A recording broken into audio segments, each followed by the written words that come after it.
Hey, welcome to the live. So, the title of this one is a little bit clickbait, but I heard it the other day. If it works in sales, it works with women. I think that's true. Right? Now, you can reframe that.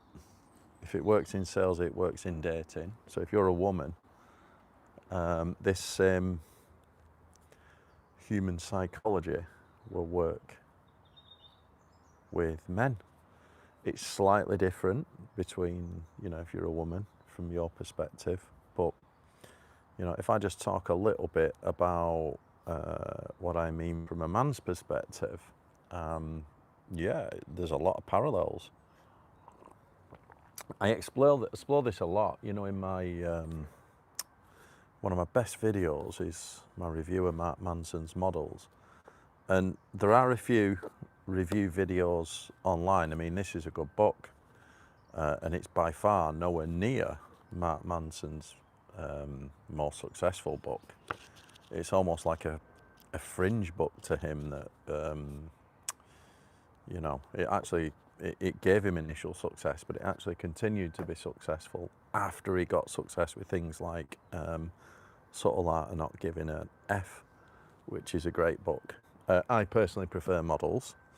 The reason why my YouTube video did well on that topic, I think, is because of how I sort of translate the knowledge in here into the business world as well, in terms of business negotiation and sales, because I think there's a huge amount of parallels between the two, right? In terms of, like, I want to give you some examples, like the equivalent in the dating world. If you're needy, right, chasing a woman, all that kind of thing, the equivalent of that in the business world is where you're desperate for the sale, and your client can tell, the prospect can tell that you're desperate. The more you push on that prospect, if you're chasing them every 5 minutes, you're literally just going to push them away. If you're on to them 9 o'clock every morning on the fucking phone, you're ready, trying to chase that sale, then you're going to push them away. Now, when it comes to business, generally in the business world, there are two things. You've got to work smart, you can't be a busy fool, but also, the harder you work on your business, the more successful you can become, just by basically ticking off more things, getting more things done, right? So you can work very hard in the background in terms of building websites, managing stock, whatever you're going to do, or if it's software like me, configuring software. I had to put a big shift in yesterday. The fact that I did that means I've got that task out of the way. I've got another day today freer. If I hadn't have put that shift in yesterday, I'd have been still doing it today. So it is true that the harder you work on your business, the more you can get done, and therefore the more successful you can become. That is like your kind of Gary V stroke Alex Hormozy type hustle and grind and put every hour in. That's true. But when it comes to sales, you need to be a bit smarter. Yes, how you doing? I'm very good, thank you. So when it comes to sales, you need to be a bit smarter. Yes, you've got a top of the funnel problem, right? You've still got to get, because you're only going to convert at the bottom. If you want a girlfriend, then that's one conversion at the bottom, and you've got to go through all. You've got a funnel. You need speak to a huge amount of women. That is true, and then you're going to filter it down. Qualify, whatever, all the way down. Dates, most of them fall. Most dates you might date 100 women and then only one be good, and that's the one that you convert. Right? That's true. So there is a bit of putting the effort in, but this sort of stuff is not really visible in terms of when you're dating a woman, when you finally got that key prospect, which is equivalent in the business world as arranging a meeting, you know, having that negotiation, that business negotiation, at that point, you need to switch strategy. You chasing a woman, same as chasing a prospect, will not get the sale over the line. And yeah, so in my review, Mark Manson's models, that's why it did well, because I explore all the parallels between the two. I've dropped a link down below so you can watch it after this live. It's quite good. And if I think about what this book's about, right, there's two things. It's called Track Women Through Honesty, right? But there's two parts to it. He calls it, Mark calls it vulnerability, right? Which is, and what he means by vulnerability is not being all needy and weak. He means sticking your neck out, right, and going for opportunities. So if there is a woman that you like, you've got to make the move and go for it. You've got to do that. You've got to have the balls, shall we say. That means you're not no fear of rejection, nothing like that, you know, because approach anxiety is a real thing. Can't be having any of that. You've got to go for it, right? So the other part, so that's what vulnerability is. It doesn't mean being weak, it means going for what you want. And I think that aligns to what I talk about when I talk about living life on your terms, right? It's going for what you want in life, right? The other part to it, which he talks about non-neediness, which is a big part of the book, means Mark thinks that both nice guy people pleasers that are anxious and the super avoidant, hardcore bad boys are also needy, right? Because none of them are, you want to be aiming for this kind of like secure position, right? Because the avoidant guy is just avoiding taking a risk, right? It's still needy in a way, because, like, you know, super avoidance means avoiding committing to relationships, things like this. You know, it's avoiding taking that chance. Same in the business world, I would say. Avoidance in the business world might translate to accepting the first refusal. You know, when you're in a sales negotiation, you've got all these objections. Accepting that objection, not chasing up that lead because you think it's dead. This is where the balance comes in. You can't be super hands off and just sit there in business and wait for people to come to you. The idea that you're just going to go viral out of nowhere is nonsense. So I think that's true too. But yeah, in terms of what is it? It's all communication. It's all negotiation skills. And life is basically a negotiation. I had a coach, Scott, I've talked about him. I've got his book here, Order Out of Chaos. This is his first book, did quite well. And Scott even explains in here, you know, the techniques that he taught me and things about negotiating, things like active listening. Work on personal relationships as well as professional relationships. And this is the point, right? I did a video called The 7 Mental Models for Success, and I put a link down below. And 3 of them were around communication. And those mental models for those 3 communication techniques, right, which were, first one was about when to respond to messages, and this is in a negotiation. When you're dating someone, you're negotiating. When you're in a business transaction, let's say you're negotiating over the sale of an asset or a piece of land or something, right? You're doing a business deal. That's a negotiation. And, you know, I talked about when to respond, matching and mirroring, to making sure that it doesn't look like you're too desperate, you're not going in too quick.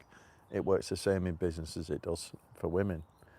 And then the next one was about advanced communication techniques like active listening, right? Works both for dating and business. right? And then the third one was about the buyer-seller dynamic, right? The buyer-seller dynamic is real. There's always a buyer and a seller. In the dating world, you always want to be the buyer, right? You want to be that person that's choosing the other. Same in business, really. But the problem with business is if you're selling a product, it's clear that you're definitely the seller. What your job there is not to appear too overly salesy, too desperate, too pushy.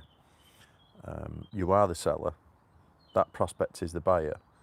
But that's where you start using your active listening and advanced communication to try and bring that in. Now, that video, the 7 mental models for success that I did, the reason why I say this is those are universal skills. And what this is about, really, I wrote some notes down here, right? If you want to be successful in life, let's say in business and in dating, there tends to be a set of skills that you have and traits in the way you live, and you could say mental models that you need to improve on, right? And once you've got those things down, everything starts to work together. It's kind of holistic, right? So it's things like, rather than worrying about what fucking pickup line or, what's the best text line to say, things like this, what's better is to learn the mindset, right? Learn the mindset of, the buyer-seller. So it's like, you want to be the buyer, right? So you want the mindset that you're valuable. And that comes from, say, being comfortable in yourself, high self-worth, all that kind of thing. Where does that come from? Well, I think one of the best ways you can do that is making decisions on your own life, living life on your terms. Because once you're choosing everything, and let's say your life's sorted out, you're happy with everything, you're happy with your lot, you get to a point where you don't need anyone. It's a very strong position. It's a bit like going into an interview where you're happy to go for the opportunity, this job. Let's say you're going for a job interview, but you're not fucking desperate, you're not on your knees, right? An example of this is when I was working in corporate, I got headhunted, right? They wanted me.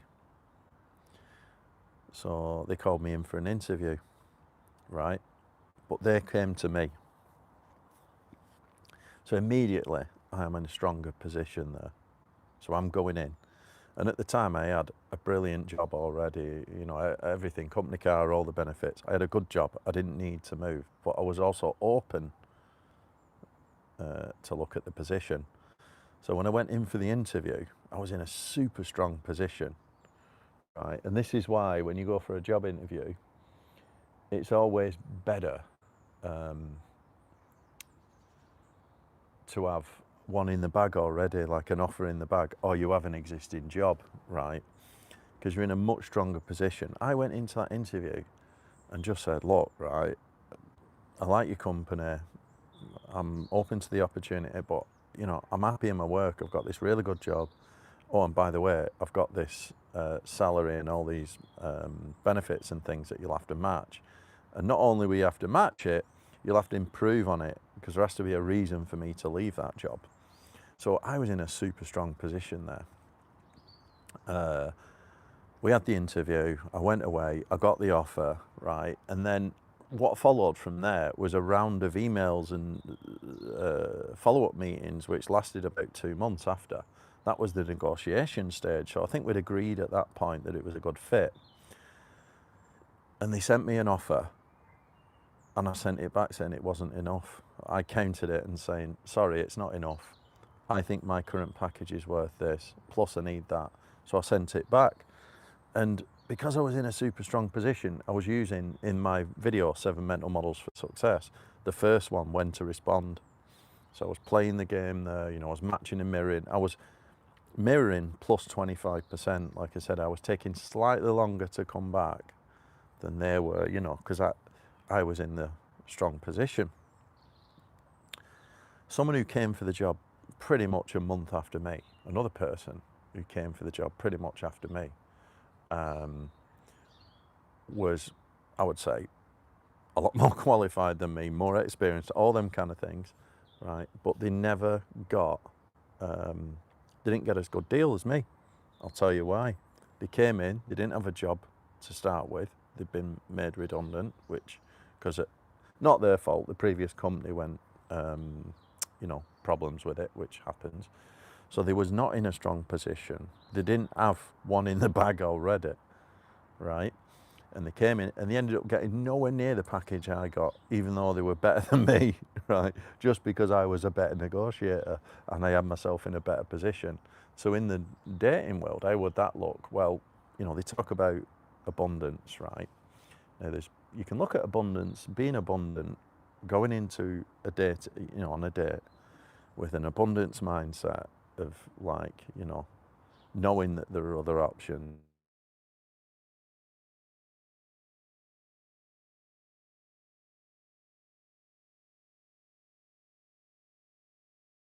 Knowing that you've got one in the bag in the dating world is a very strong position, right? So having many options on the table. Live.